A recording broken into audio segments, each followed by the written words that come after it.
Calling it a pandemic storm, Utah Governor Gary Herbert announced that mass gatherings would be limited to 100 starting March 16th, and those who can work from home should telecommute immediately. He also asked employers to have tolerance for those who self-quarantine. As I said before, it's better for us to be too early than to be too late. So we're taking some aggressive, proactive steps right now, and I think that it is very timely and necessary for us to get ahead of this. As a result, university systems statewide, including Dixie State University in St. George, will move to remote or online instruction for the rest of the semester. I think when we consider the health and safety of our students, our faculty, staff, and our community, it's never an overreaction. So I think we're being very cautious. We have a lot of examples around the world of how they reacted and did not react, and so I think that the Governor's Task Force has been proactive, and I think Dixie State University is being proactive in making sure that we're making wise decisions. DSU students were surprised and concerned by the rapid change. We heard the announcement. We got a text from the university saying that they were canceling classes after the 23rd, and I think everybody was kind of panicked. No one specifically asked me about it, which is fine, that's great, but I think students are a little scared about it.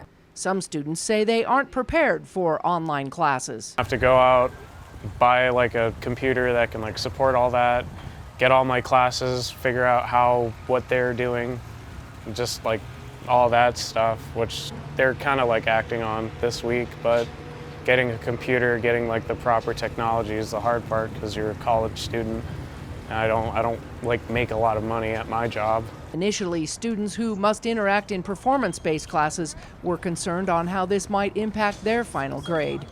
Yeah, because I'm very bad at online classes. That's one of the things that really discourages me, is online classes, because I like to interact with my teachers that one-on-one, but I am very proud that I'm able to still have my internship and have that one-on-one. They're not completely disconnecting everybody. And so our campus will still be open. They'll be able to come study in the library, and they'll be able to go to the Human Performance Center and blow off some steam.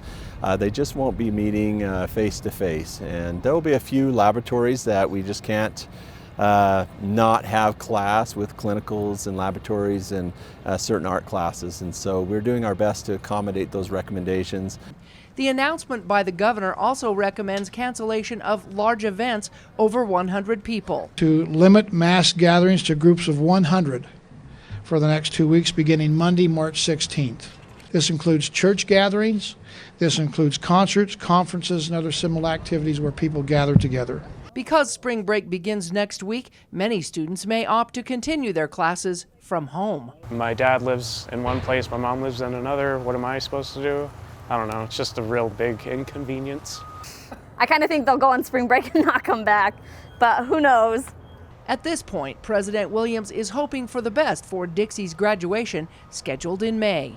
Our goal is to have commencement, but our overarching goal is to keep the health and safety of our faculty, staff, and students. Faculty and staff will continue to work at the college unless they are unable to. In St. George, Melissa Anderson, Community Education News.